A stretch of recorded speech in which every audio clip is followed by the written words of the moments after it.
With me now at the sales is the head of racing operations of Cape Racing, Justin Vermaak. We haven't had an opportunity to chat to Justin. We chatted to Greg Bortz when the news broke about him putting in a large sum to keep Cape Racing afloat. But it's great to catch up with Justin, who we've met several times, but with a different hat on. Yeah. We haven't chatted to you since this hat got put on. How's it going? I mean, it's new into the job. It's relatively new, and everything. Spring day is around the corner, and there must be a spring in your step. Yeah, look, it's been challenging. I've been a self-employed bloodstock agent for the best part of a decade, honing that craft and traveling and building up my career, which was on a good trajectory. And then, we moved overseas. We sold our house in October last year, and we were in Dubai from January through to April. And we just came back with the intention of coming back for nationals to do work for Lawrence, which was always the plan. And then, shortly after that, when I was in Cape Town, I got the call from Greg, and he just explained what he was wanting to do. And I spoke to my wife, and we decided just to wait a little bit longer and see what was going to come of it, because this was still prior to any official announcements. Yeah, exactly. So then it started snowballing quite quickly, and then obviously Greg put something formal on the table, and I loved his ideas, and his execution is phenomenal. And he made it quite clear that having me on board for the racing part of things was integral to his plan. So we discussed it, and we elected to stay here and come back home and give it a bash, because essentially I think, Nico, going overseas and trying to build on your career there, it can be rewarding, but I think the most rewarding thing would be getting the home fires burning strongly again. I think if we can, in 5 years' time, look back at this period and think, geez, we did it. We turned racing around. I think that would be something that, that would feel really good. And I'm so happy that you mentioned that, because I've known you for a long time, and I've known about the passion that you have for it at various different things that you've been involved in. You were a handicapper once. Yeah. You're handicapping back to front. You're a great tipster. There's a lot going for you. So I'm very happy that Greg has invested in someone young, expressly out of the administration of horse racing, and brought it in something new and fresh and brand new. And that's what I think he's trying to do. He's trying to get something new going without dwelling on Phumelela. Phumelela had the opportunity, but the model wasn't for the people of racing. It was for the select few. Yeah, I think, like Greg has touched on, he's a champion at turning businesses around. That's how he made his money. And usually you'd go into a business, and as he says, and I quote, you go in and you cut costs, you cut staff, dead wood. But for Cape Racing, it's been completely the opposite, because there's been no employees there. It's been managed, from Johannesburg via Phumelela, etc., etc. So he's had to come in and hire myself and a whole bunch of other people that are in their various departments: marketing, sales, Donovan Everett, in operations, etc. So he's loaded the costs even further, and now it's up to us to apply our mechanisms and our incentives and get the product back on the road and hopefully grow the sport there. So I think it's going to work well. I'm not going to dwell on all the press releases that you had. The latest one was yesterday, basically from Bradley Ralph, saying that to get all this together, you need the cooperation of various bodies like the Western Cape Racing and Gaming Board. You need the NHRA to comply. They realize that this is a necessity to quicken the process, to fast track it to where you want it to be. So at least it gives you a springboard to start something new. Yeah. Look, of course, the takeover has to go through before we can start really doing anything major. At the moment, it's we turning the screws on what we can, trying to make a difference at the levels that we can.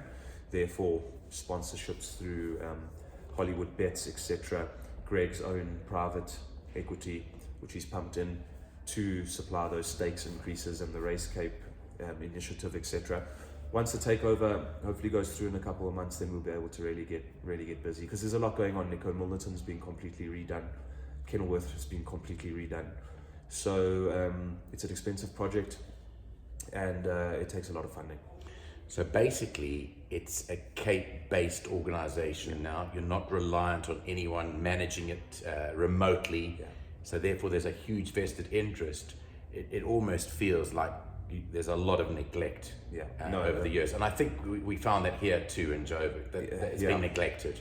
It's been decades long. So you've got situations where the escalators at Kenilworth don't work, and that's because leak in the roof, water onto the escalators, the bits and bobs have all rusted beyond repair. So now you're talking about multi-million rand exercise to import parts required from Europe, etc., and to get them in. So, and that's just one example of.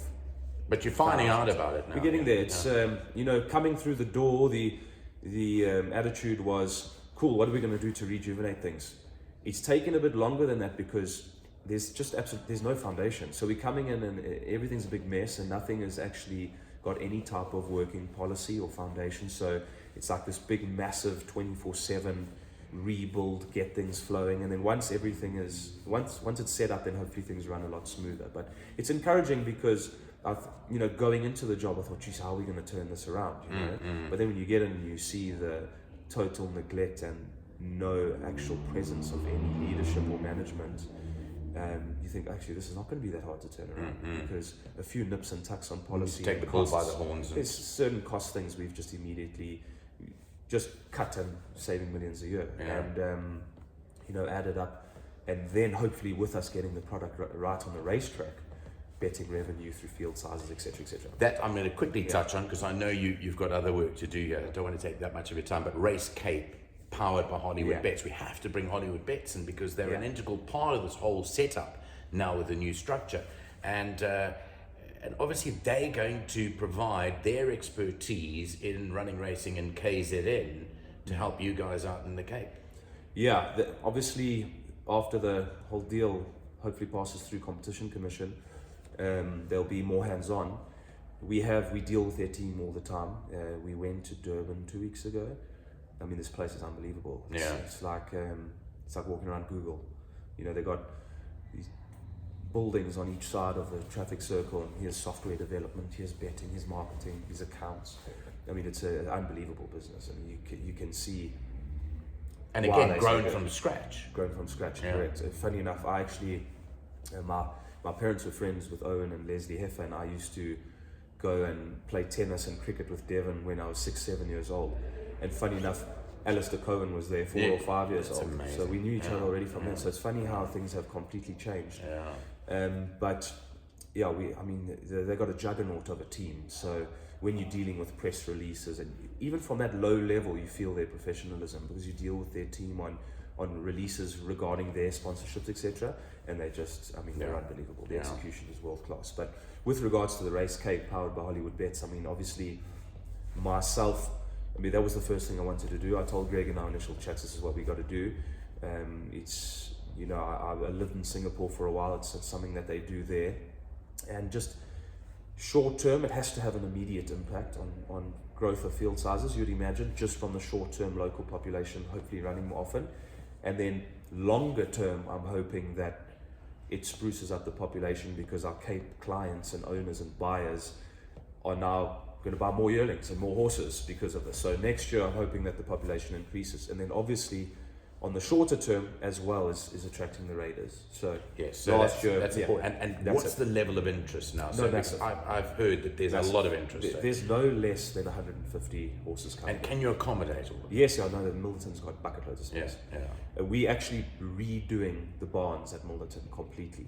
Greg has got a guy called Dave Griffithson from Metal. Unbelievable guy. This guy's just razor sharp. And they've started with empty barns at Milnerton. Raiders will be housed there, and then we will start to do the local trainers after, as we do it one by one. And as the Raiders leave at the end of the season, we'll be able to move our local trainers into these new barns, which are phenomenal, world class. So, from KZN, Dennis Dreyer, Peter Muscat, Gavin van Zyl, they'll come with strings of at least 15 each. From Johannesburg, we've got Sean and Mike and Johan and Paul Peter. Hopefully he expressed interest to us about a yard. We've got to nail down numbers, and then there was an interview in the Citizen which said that he was quite keen to come. So it's going to be a big number of horses, and that is Race Cape powered by Hollywood Bets in the short term to increase field sizes. Local runners hopefully running more and bucket loads of raiders. Because Nico, last year the Cape had 26 raiding runners the whole year. Yeah. It was dismal. Yeah, it was dismal. So yeah. Well, I know one of your clients, old clients, is hanging around because I can see him out the corner of my eye. But I just wanted to say, Justin, thanks for getting back to us and agreeing to the interview. All the best. Thank you. We've gone back a long way, and I know you're passionate for it. I think it's a perfect fit in terms of your new role. I'm just wishing you all the best, and hopefully all these initiatives take off and it goes from strength to strength. I feel it after speaking to Greg as well on Clock in the Gallop that you've got a power team, and we're wishing you all the best. Thank you very much. Thanks a lot. Thank you. Cheers.